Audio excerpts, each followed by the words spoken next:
Nonattachment, and we are live in every way we can possibly be, hopefully live in our physical bodies as well for a short period of time or a long period of time. Frans, it's really good to speak to you.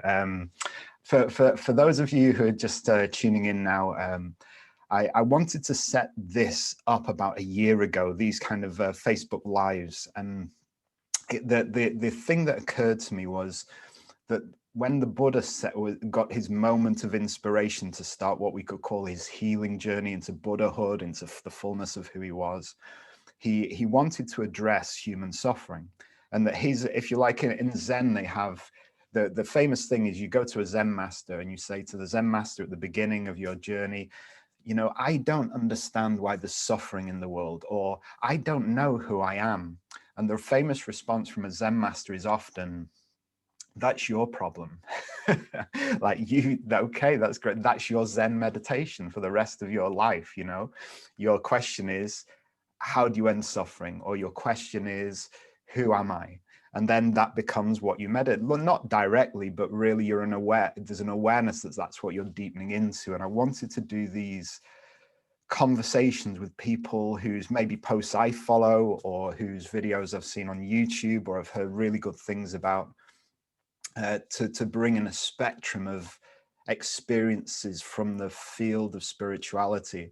And a lot of these people, and Frans, I hope you don't mind me saying this without being too like embarrassed, but for me, someone like Frans, if they were in Japan, would be seen as a Reiki master, not a master in the sense of they've done a weekend training, but a master in the sense they've done this and studied it a long time and looked deeply into themselves using these practices, which is generally when the word Zen master is used. For example, Zen master, it really means someone who's reached a level of mastery in the practice of Zen that they particularly follow. It doesn't mean maybe an enlightened being, although it might have an aspect of that. So I brought, or I've invited Frans, which he graciously said yes to come along today, because I've studied Frans' work on Reiki for quite a while now.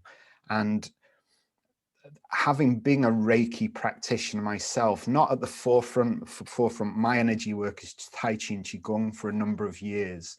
Frans was really the first, not only Reiki practitioner, but what I call a Reiki true master that was reflecting my understanding of what Reiki is. You see, in original, the Qi healing field, or Ling Qi from China, when the healers used to work on the emperor, that it's not that their main job was to heal themselves. They would spend most of the day doing Qigong practices, meditating. They would prepare themselves. So when the emperor had finished their day of running the kingdom or whatever, the Qi healer would then sit with the emperor, and the belief was you can only bring the person you're working with to your level of consciousness or your vibration. And so then as a healer, the main job was to work on yourself and then to share, if you like, I kind of see it like a cosmic chef. You know, you learn to cook, and then when you don't expect the person eating the food to reach that level of mastery in cooking, but for a moment you can let them taste, if you like, what you have to offer. So with that introduction, Frans, I suppose I like to do these as a general chat. I've seen so many of your videos on YouTube. I don't have a direct idea of where this needs to go or what needs to happen, but I find your whole process of your Reiki journey, going to Japan, your Reiki spontaneous healing, everything you say in alignment with so much I've come to see is true. So maybe there's two options, I guess. We could start the chat and hear about your experience from a perspective of your journey, or any way, you know, how did you start on the spiritual journey? What was that catalyst? What happened, you know, to get you going? Or anything you want to talk about is cool as well. So yeah, thank you for joining us, Frans. And Frans, and yeah, so any thoughts on that so far? I like that spontaneity, but I can't even pronounce it now. But anyway, I really like that. And because sometimes we get too structured, And I really like what you said about, the emperor and these masters who really practiced all day for themselves to be able to benefit other people. And I think that in many, many modern teachings, this is completely ignored. And, we now, particularly in modern healing practices, you do a class, tick a box, and suddenly you are an acupuncturist, or you're a healer, or you're a shaman, or you're a Reiki master.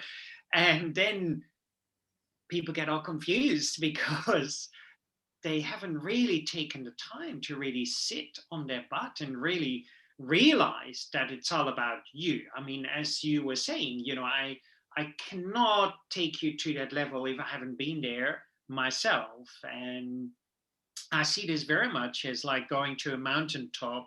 If I've never been to the mountaintop, how can I guide someone to the mountaintop? I might get lost. So now we're the blind leading the blind.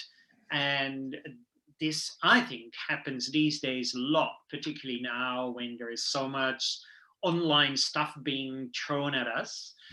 And yeah, that's why I really like to train, with people who have that mastery, really, who I think, as you say, these real masters, maybe in China or Japan or India or Tibet, or these real shamans, to help me to gain that direct experience of emptiness or non-duality or luminosity, however we want to call it, because only then I can really start to truly help others. Frans, you said I'm hearing a kind of almost a response from a lot of the Reiki community inside of me because of the way I've been taught. And the response is, yeah, but you're just a channel. So how what's the point of working on me if like it's not about me, if there is no me, if I'm just the channel? I guess maybe what I'll very briefly think what my thought on that is, and that it would be Yogananda's quote, Paramahansa Yogananda from the yoga tradition, where he said that really what we're learning to do through the process of yoga or spiritual practice is to become a more and more powerful channel. In other words, you can be a straw trying to suck like a cocktail straw trying to suck a McDonald's milkshake, or you can have like a big straw that you're able to, to draw it through it. I guess maybe that's my sense, or there's a certain vibrational quality or clarity from which you can align from. But what are your thoughts on that, the idea of we're just a channel, or how that works? Yeah, I mean, I remember years ago, I read this book from a Native American Indian. I can't remember who or what, and he called it in his teachings like a hollow bone. Like a straw, and you become a hollow bone. But to become a hollow bone, I need to let go of my ego. So even if I am a straw, even if I see it as channeling, then I need to make sure that the straw is clean, that there's no kinks in the straw or a hole in the straw. We all know that if there's a hole in your straw, you keep sucking, but nothing happens. If there's a kink in the straw, you suck, again, nothing happens. If the straw is obstructed, again, nothing happens. So we often have the mistaken idea that when we become this channel, we don't have to do anything. But in reality, this channel is my mind, my body, and my energy. And if there's kinks in it, or holes, or obstructions, then yeah, what's the use? So even if we think we are something separate of this universal energy, right, that it comes somewhere from somewhere here, comes in my crown and out of my hands, then I think it's somewhere external of me, because it now hangs somewhere there, wherever there might be. And that suddenly I'm just a clear vessel. I don't have to do anything. But of course, as we all know, that these vessel can be contaminated. Even if we have a lovely passageway and we throw water to it, we can see already that the water gathers material from the banks, And so the water, if there is red soil, then the water becomes red. If there is other kind of soil, then the water takes on that quality. So we cannot really say I'm just a channel and that's it. So yeah, even I think this started to happen really because for me, really, ultimately it comes back to that self-responsibility. And that is so beautiful in Tai Chi and Qigong. I trained for many years, for 12 years with a Chinese Taoist master. And yeah, for me, she really pointed out those kind of elements, you know, and also my Japanese teacher very directly. You are responsible. You are responsible if you are helping other people.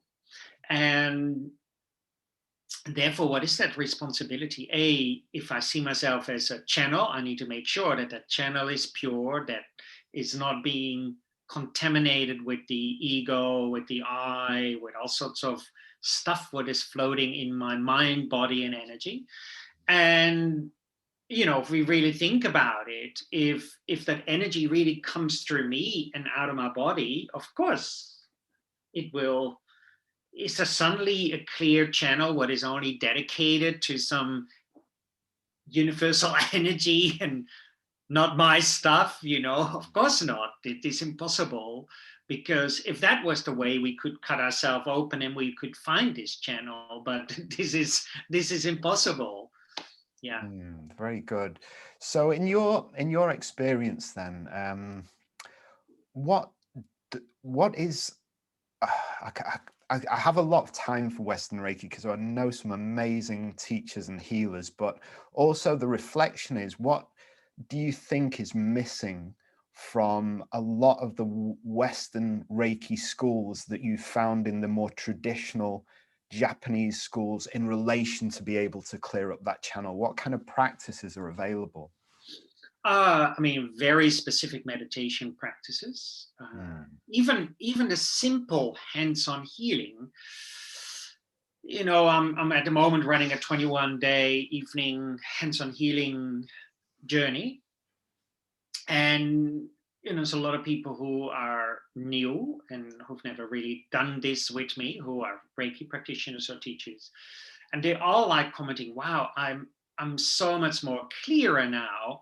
Because what we learn, for example, you place your hands on yourself, like if we talk about self hands-on healing, and yeah, go and watch television or think about whatever you're thinking. But if we come to the core of it, energy follows the mind. So if I watch the news and there is suffering, and or I watch a gossip program, then my mind is consumed with the gossip. So hands-on healing, yeah, it feels relaxing. It might feel calm because I'm touching myself. But we all know, if I give you a hug and I'm distracted, or I give you a hug with all my focus, the hug will be very, very different. And you know, you say the same in Tai Chi or Qigong. I can lovely do these movements, but if my mind is distracted, then a good observer will actually see that. Yes, absolutely. It's really interesting energy. I've kind of looked, because a lot of people talk about energy flow, and as I study it in my body, it almost seems like there's two ways of looking at it. I was just thinking about this over the last couple of days, that if from the limited knowledge I have of physics, I'm not an academic person, but from what I understand, there's a vibration. Now that vibration doesn't move, but what that vibration does, it affects, if it protons, electrons, something like that, then they start vibrating too. And so that vibration, it appears to be moving, but actually it's stationary, but it's affecting what is around it to its own frequency range or voltage or wattage. And I wonder if that's, people talk about energy flow, but I must say that in a lot of my practices, that I think I felt that occasionally in the early days, but it almost feels like more of a quality of vibration now, like a heavy vibration, a lighter vibration. And it almost seems that part of the practice, it brings it into the Jing Qi Shen that you spoke about, you know, energy, body, and mind. And it does feel like there's three types of practices we seem to need to do to become, if you like, a higher quality of vibration, and also be able to pass that vibration on to, or to inflict it on other people. And as you say, it seems to be, one is the Shen, the mind, and the quality of mind seems to be very much based around focus, the ability to still and focus the mind. So I guess in relation to that, to healing, my experiences, you posted something beautifully about a year ago, and it's my mantra for healing now. And it's I think you said it was from an enlightened Zen nun in Japan. And we just spoke about it briefly before we kind of came on air, so to speak. And it was place the hands, smile, surrender. And I think this nun was saying all of Reiki is that. And so I really like that, because it has those at least two qualities. The one is the placing the hands, because when we've placed the hands, then as they would say in Zen, we're just placing the hands. Nothing else is happening. When we eat, we eat. When we sleep, we sleep. When we walk, we walk. When we watch TV, we watch TV. We don't need to have a drama going on about it. Absolutely.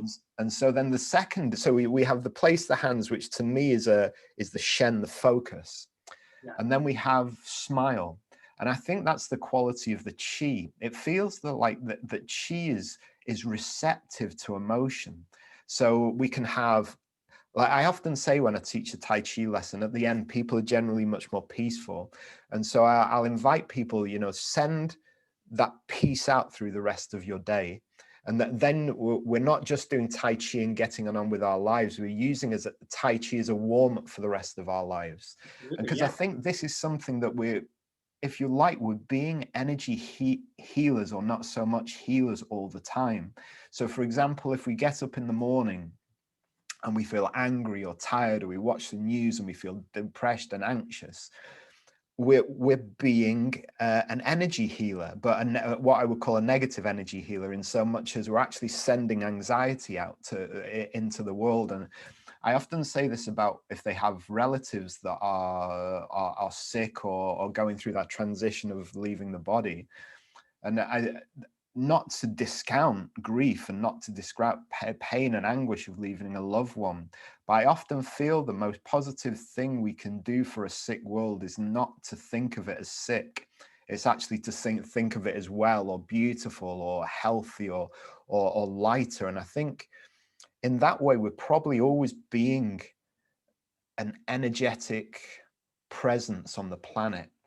But the vibration from which we live and the vibration from which we think about other people on the planet has some kind of cumulative, a word like that, effect.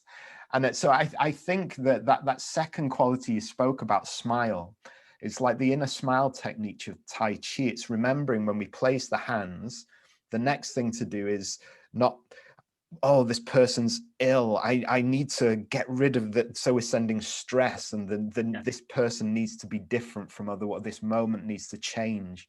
And I love that, place the hands and smile and relax. And then that third part you mentioned about surrender, and I think that's that perfect hollow bone analogy. A lot of people, when they start Reiki, me included, it seems a standard story that they go for about a year or two where it's like, pow, whoosh, bang, it's like, wow, an angel, oh, lightning, oh, like, all this kind of spiritual honeymoon stuff.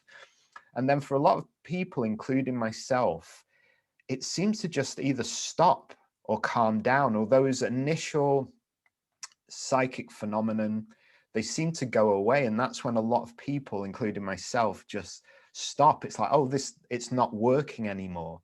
But I really love some aspects of your teaching where you say, well, no, celebrate whatever is happening, allow it to happen, almost just place the hands, smile and surrender. And if nothing happens, nothing happens. And if everything happens, everything happens. And I really I really embrace that teaching of yours. Do you find that something, does that make how does that sound? Does that make sense to you? Yeah, for me, unfortunately, again, we hear the word surrender, and people think, oh yeah, I'm surrendering. And yet they are not really surrendering, because they're still thinking about past, present, future. Their mind is really caught up in all sorts of stuff, so to speak. So that is not surrender. So for me, true surrender is, again, letting go of this clinging to the thoughts we have coming into our mind. And then only then do we really become this hollow bone, so to speak. Or ultimately in Zen, emptiness, non-duality. Then we is really saying, okay, now I'm really surrendered, because else there is still I am and something to surrender. There is still that I involved in that whole equation of surrendering. And therefore, I think it's a little bit sad, too general, because then I've heard teachers go like, oh yeah, just put your hands on and surrender. And yeah, well, if you think about whatever you want to do, but that is not really surrendering. Therefore, we have the wrong idea of what is to surrender. And this is the same now when people say, oh, just be Reiki. These are kind of have become words, or be in that oneness space, or, these are not easy states to actually lay bare. And we can always just say, oh, I'm just being Reiki. Well, being Reiki is actually being in that non-dual emptiness space. And the Zen masters are so wonderful. They said, well, if someone is really like that, just grab a pin and stick it in your arm and see what they say. They will go, fuck, man, what the hell? Well, okay, you're not in emptiness space, right? You're not in a non-dual space. But so we have to be brutally honest to ourselves and really say, come on, are we really surrendering? Are we really being? Are we really in this non-dual space? Or is it just intellectual garbage, what we sprouting without, and again, this is why I love also Tai Chi and Qigong, without, the practices. And in the system of Reiki is a little bit more subtle, because we don't really move so much like as, for example, in Tai Chi or Qigong. But if you are a Tai Chi or Qigong teacher, you just say to the student, go and do it for me. And if you're a good teacher, you can see if the mind, body, and energy is in harmony within that person or not. With hands-on healing, it's a little bit more subtle, so the teacher has to have a little bit more awareness, so to speak. But yeah, that is for me a really important element, what I think often is missing in a lot of these even in modern Japanese practices of the system of Reiki. And this is why I kept looking. I trained in many different traditions within the system of Reiki, specifically also Japanese, until in 2012, I came in contact with a Japanese priest. And he's a priest who can train other priests. And for me, that moment really started to fall more things into place, and things became much more clearer. And specifically seeing, what we're missing, that dedicated sitting on your butt practice, really, and to focus your mind, therefore calm your mind. And Mikasui said it already in like the precept, do not anger, do not worry. And a lot of people say, yes, but when I have my hands there, I'm not worrying, I don't have any anger, but it's still there subtly in your system. And if you feel that even during the day you're going to be triggered with anger and worry, then of course it's still there within the hands-on healing. It's not magically disappears. So therefore, again, we have to be brutally honest to ourselves. And yeah, you see this a lot within the more general, wider Reiki community. You only have to look at Facebook groups where Reiki masters post questions, and you go, are you actually sitting on your butt and do the practice, or am I just crazy? And maybe I'm crazy, I don't know. But yeah, it's for me is that you mentioned already that Ling Qi in Japanese, Reiki in Chinese, Ling Qi. Ling Qi, that essence of the Tao, that energy of the Tao, for me, that is Reiki, the energy of emptiness, the energy of luminosity. And that is not easy to suddenly access. We cannot just, I wish we could just switch a switch and there it was. But yeah, we definitely, have to practice. And we only have to look at these old Taoist masters, for example, or these old Japanese masters to see the difference. I would certainly love to meet some of those. I was very lucky. I had a very powerful Tai Chi teacher whose consciousness was of a very high vibration, to the point that he was an enigma and you couldn't really pin him down on anything. So, but that was really useful.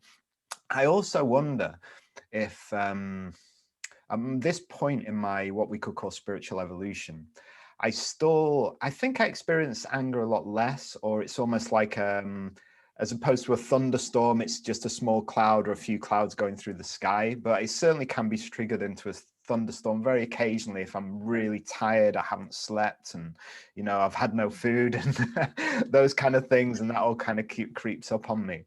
And I wonder if there's still a place for some human emotion. I don't know.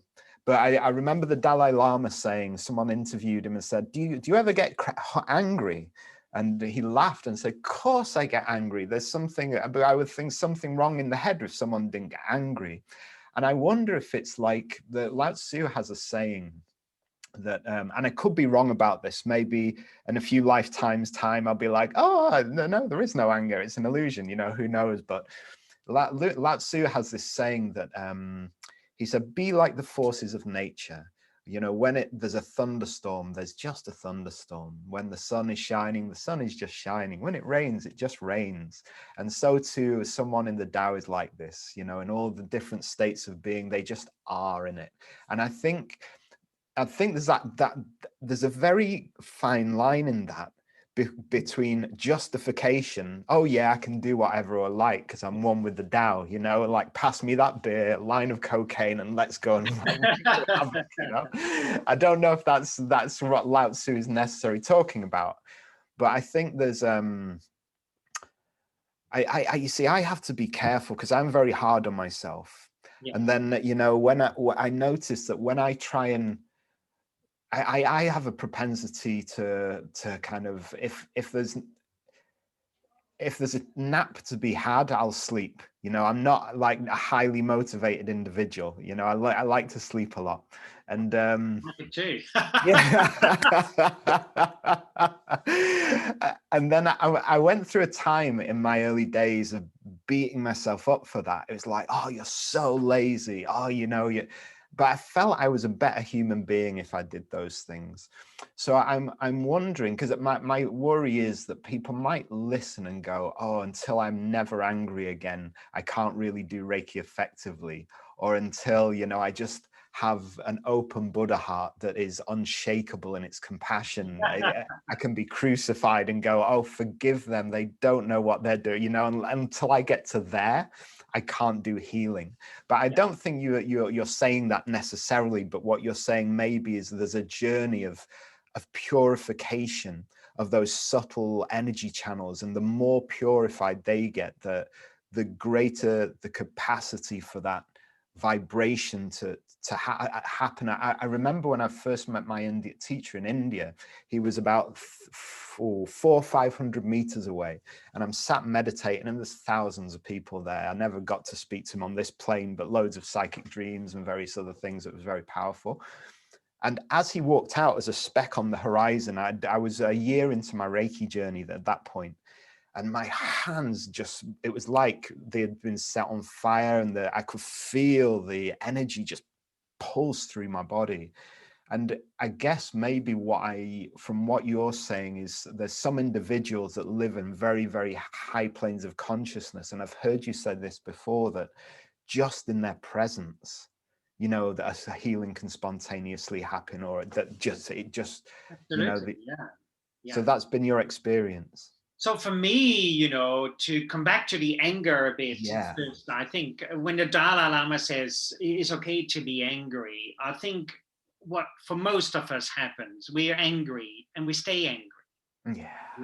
We stay angry an hour or the whole day or the whole month, or we stay angry to people for the rest of our life, maybe family members or old friends, etc. But what he is saying for me when he says, of course I do get angry, but his anger comes from his empty experience, so therefore it comes up and it dissipates again. And then, therefore, there is no traces left. Often they have a symbolic visual. It's like a bird flying in the sky. We can't see where it's been. And maybe the bird, for one moment, is angry at another bird who comes along, and but then that we can't find a trace of the anger anymore. But within ourselves, we have so many traces of this anger. If we really investigate, angry about maybe our parents or family or friends or injustice or society or what's happened in the past, and that still sits in our mind, body, and energy. And so for me, there is a big difference when the Dalai Lama says, yes, of course I do get angry, or Frans might say, yes, I does get angry. My anger lingers, has a lot of traces, and the Dalai Lama is already happy and he goes his way, you know what I mean? So that is, for me, one big difference. And yes, I've also been very lucky to meet some of those masters. So my Taoist master was, for me, a really big influence. And I remember she would just walk into the room, and A, you could already feel it, and B, she didn't even have to look at you, she didn't even have to hold your hand, she knew straight away, like crystal clear, I can see you. I don't have to sit there and go like, oh, what is in, oh, he's got a little ring in his nose. It's straight away, we see it, right? Or straight away we see you have a beard. Right? We don't have to go, oh, let me feel your hand if you have a beard. So her clarity was so sharp, like seeing that Frans is wearing glasses. We don't have to think about it. We don't have to call upon anything. It's just an instant clarity. And her clarity was so straight that she knew exactly what was going on, where the problem was, etc. And so for me, when I saw her helping me or performing healings, I always says, I want that clarity. I want to be so clear like her, because then I can cut away straight to the bullshit, and I can come straight to the point. There is no gap where I have to go, oh, is it this or is it that? Uncertainty is the same in a lot of these old texts. They talk about a doctor, and it's a doctor who prescribes medicine. Now we're very confused what kind of medicine, we prescribing. Shall I do this? Shall I place my hands here? Shall I do this mantra? Shall I do that? But their clarity is so good. They pick straight away the right medicine, like this. And that clarity, of course, comes again from this inner luminosity, that direct awakening of our true nature, or of the Tao. The Tao has that luminosity to it. And what is that luminosity? Is that clarity. And then, of course, we all know that then healing will become something very different. Beautiful. I really love that. It really is that hollow bone. I remember when I was training with some Ayurvedic doctors in India, and the Ayurvedic doctor said a good Ayurvedic doctor will have the prescription ready for you by the time you sit down in your seat. Indeed. Yeah, it is like that. Yeah. Yeah. He said that there's loads of ways that they fine tune themselves as well, that as you walk in the room, that's like bum, like it's one is what's your skin tone, second, how white are your eyes, what is your respiration rate, how is your how you're holding your posture. And so it's like they're so highly tuned that by the time you sit down, they've figured out everything that's wrong with you, and they have the medication, which I love that. I think that there's sometimes I sometimes in the healing practices, I seem to be in that zone where you're almost seeing without seeing. You might see an energy pathway that you didn't know existed, and then you're aware of something happening through you and to the person you're working with. But it seems to come as you're describing, when there's not much sense of duality. It's more like there's no like I'm healing this person, because the barrier between me and that person doesn't seem to be at the forefront of the awareness. There's just seems to be what's happening. It's interesting as well that I heard a pranic healer talking about, I think it was one of the Christian nuns who was a saint, and she was saying one of her, if you like, one of the people she was training within the monastery, that started to exhibit very powerful healing powers. And one of the things she said was, just because you can heal someone, it doesn't mean you should. And then it's like, that's a whole nother level of like, yeah, I could, I'll get some money, get some adoration, like pow, arise. But actually there's a wisdom that seems to come with these, what I could call siddhas, or these ability. It's almost like you need a level of wisdom or clear seeing to be able to exhibit them in a way that they don't destroy you or foster or fuel the egoic self, thus creating more of a problem. I guess that's when you see a lot of the teachers fall as well, like when they start to take it too personally, when they develop these extraordinary levels of perception, and then maybe some of the roots of the ego that aren't quite gone yet are able to grow within that experience, and it's taken personally. Yeah, I mean, this is why, for example, in the system of Reiki, in Reiki 3, you have a symbol and mantra, and within it, you see the kanji, the Japanese writing of a sun and a moon. And the sun and the moon symbolizes compassion and wisdom. So if we only have wisdom, but not with compassion, then that is not so good, because we might do something, but because there's no compassion, might not be so healthy. And it's the same, we might have compassion and we say, oh, I'm going to be kind to you, but maybe our wisdom is not so good, our clarity is not so good, and therefore we do something what actually backfires on the person. So therefore they always say, yeah, we have to have both. And again, they use the imagery of a bird. They say, a bird needs two wings to fly on. That's the wing of that clarity and how to operate our compassion within that clarity. And if we lack one of those, then yes, we might become a little bit too ego. We sometimes see that in India specifically, when those gurus become a little bit too guru-y and forget about the compassion. I lived in India for 2 years, so it was absolutely fantastic. Wow, what was your experience there? What was that when you first? I think I heard on one of your interviews that's when you first got into Reiki. You had some kind of Reiki awakening or healing in your spine.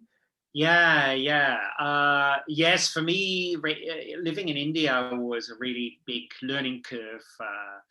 Also, India is very into your face. You have all sorts of stuff coming towards you.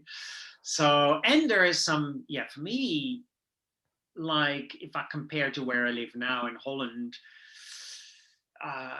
in that India, that healing, that spirituality is still found on the street, so to say, and we don't have that anymore here. We hidden it away maybe in a church or in a temple. And I lived for a year in Darjeeling, what is also quite a big Tibetan community. And also that, is found on the street. It's really interwoven in our life.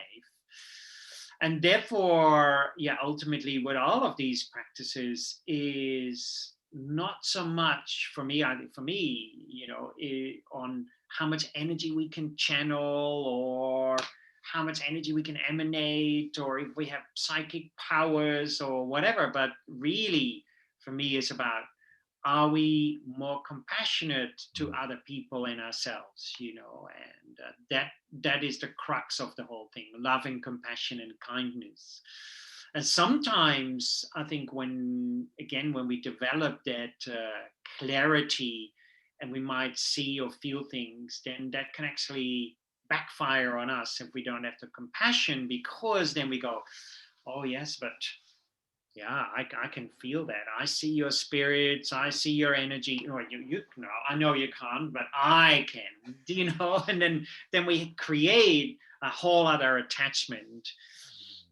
And in Tibetan Buddhism, for example, there are specific elements what come free when you reach a deeper level of your practice. Of course, one of them is bliss, or inner joy, whatever they call it, and is in all of these old ancient texts, even in the Yoga Sutras, don't get distracted by that inner bliss, that inner luminosity, because then you create just another attachment. And often it's compared to, we have our normal attachment, and then when we are attached to this blissful feeling, they say, okay, you've just swapped your normal chain for a golden chain, but it's still a chain.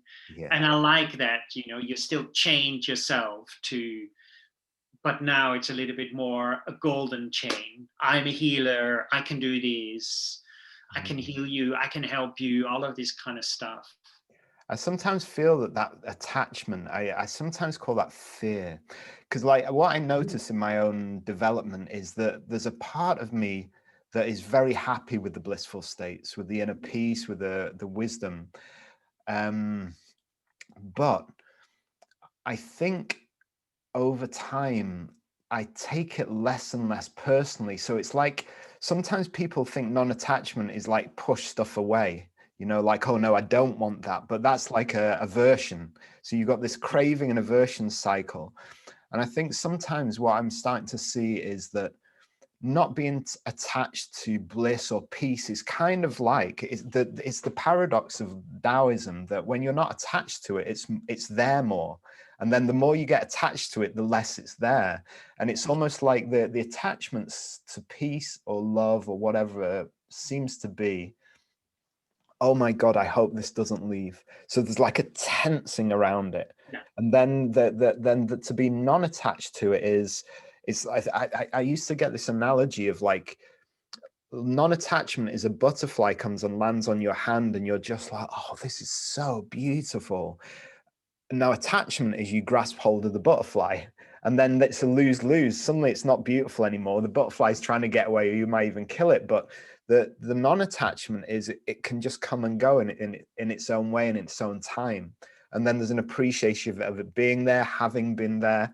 But I think also deeper than that, I think the slowly becomes, as we become less attached to even spirit, what we could call the realms of the soul, as we become less attached to them, they bizarrely become more available. It's almost like the allowing of them to come and go as they please. It's almost like the bird just sits on the branch and is more comfortable. It's not, oh God, is this guy going to grasp at me? Yeah. It seems to be. I remember one of my biggest attachments was non-attachment. This is it. Yeah. In a lot of the teachings, they call it very simple: hope and fear.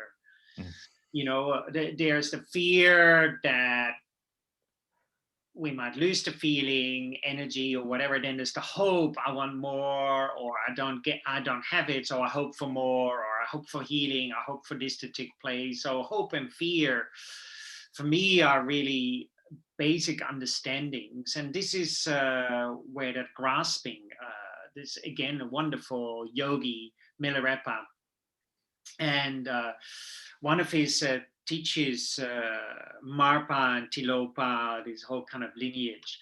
And one of the teachings, they say, oh, it's not your thoughts what matter, it's the way we cling to the thoughts. And that for me is such a powerful, it's so simple. And then I have that image of cling wrap, it's when we have cling wrap, we tear off a little bit of the cling wrap and then shit, it's all tangled up, and then we need to get a new piece of cling wrap. But the clinging to whatever thought comes up, and if we can seize the clinging, then for me the Tao is already there, because it's not something we have to accumulate. It is ultimately who we are. Yes. But it's only we don't see it because of the clinging of those hopes and fears or attachment, either to pleasurable things or to not so pleasurable things. And then, of course, in the middle, we have the ignorance, where we stick our head in the sand and we say we pretend these good and pleasurable things don't matter, but then we kind of blind because our head is in the sand. So then we come back to that clarity again. Beautiful. So we have about 15 minutes left. What I'll just double check. I don't think there's any questions, which is always great. It usually means people are just really engaged and happy to what we're saying. No, that's wonderful. So I'd like to, I suppose, one of the things that I set out for doing this was to address the Buddha's idea that there's a lot of suffering in the world. And so then what I like to invite, during the conversation is how you've learned through maybe suffering, what you've learned about how to deal with it, what maybe it is, or even the opposite to that is what you do believe happiness is, or how can we move towards happiness and freedom? Anything around that you feel like you'd like to share would be wonderful. Yeah, I see.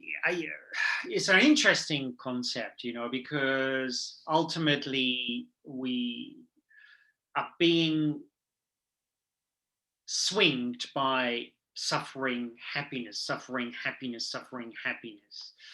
And we can, of course, have certain practices, what gives us a little bit less suffering, a little bit more happiness, but then we cling to the happiness. And then when we cling to the happiness, then if something goes wrong, we might be perfectly happy, and then Corona comes along and we might lose our job, and then there is suffering again. So as long as we cling to both extremes of suffering and happiness, we are in dangerous water, so to speak.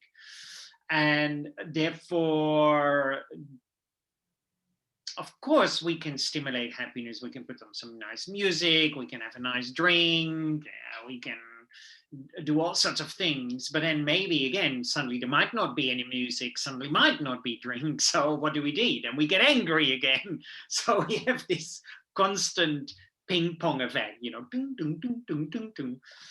And to cut that to the root, for me, is really the direct experience of the Tao, or emptiness, or non-duality in this dual world, in this body. Because what then happens is that when we have that direct experience, not only once, not for us, in the beginning, we might only have that direct experience of the Tao, maybe a split second. That is, of course, not enough, because our habitual pattern closes that door again.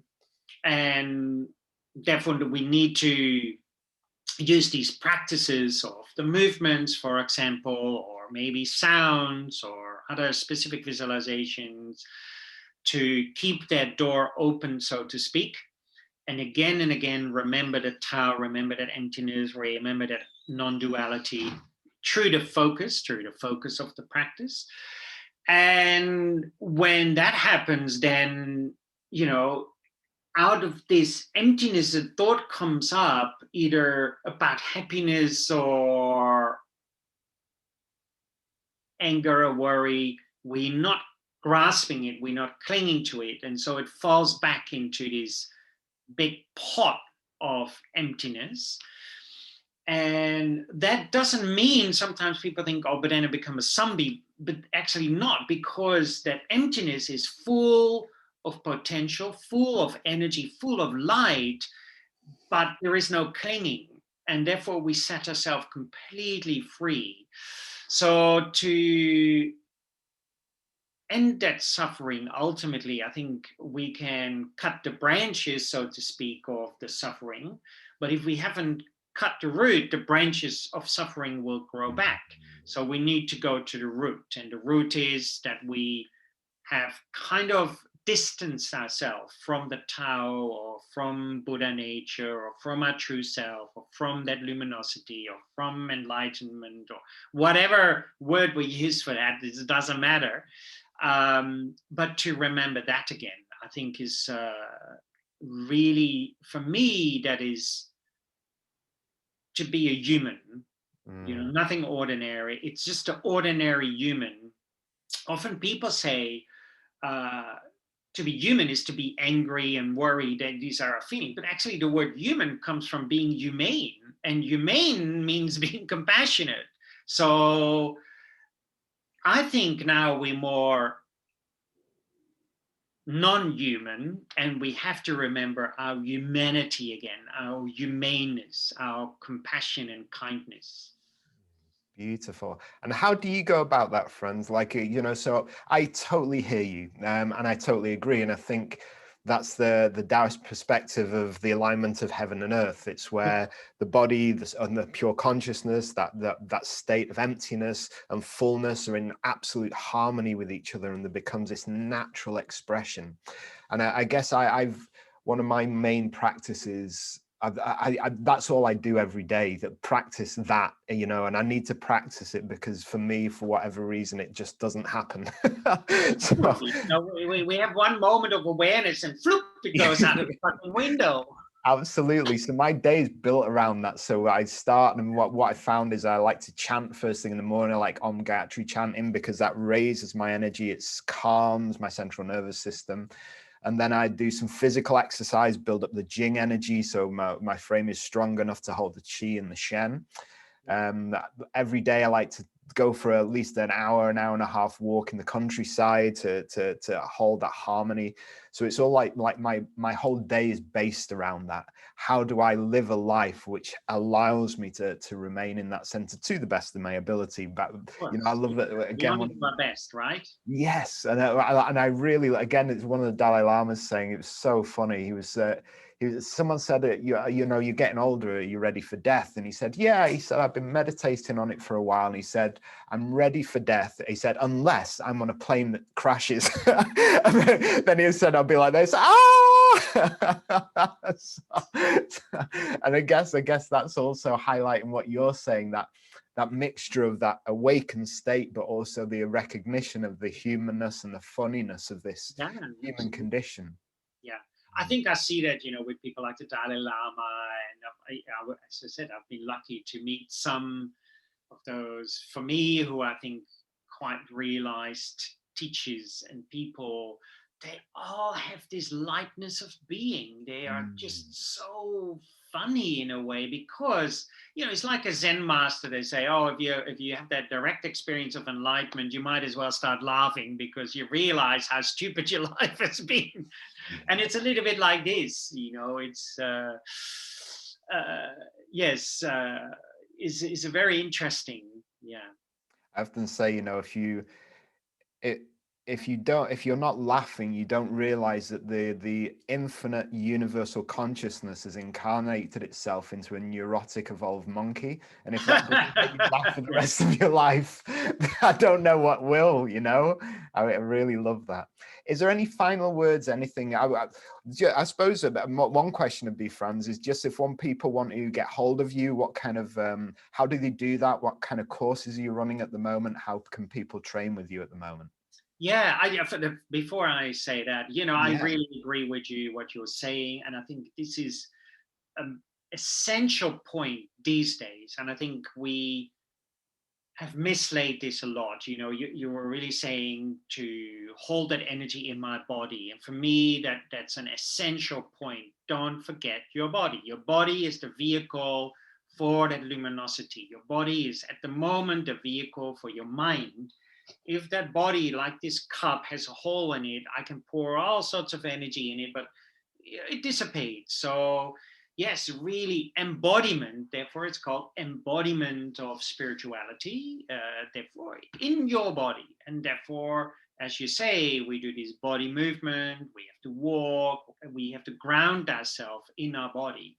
And these days we so in our head, you know, like we watch these computer screens for hours a day, we're on the telephone for hours a day, is so in our head, constantly asking why. So yes, make sure you stay grounded and centered inside your body to create this really solid vehicle for the luminosity to manifest itself. So that for me is a really important element. Beautiful. Is there any is there any technique? I mean, I know you probably, I imagine like myself, have many techniques for different aspects, you know, to support the Jing Qi and the Shen aspects of our being, which are to keep them in alignment.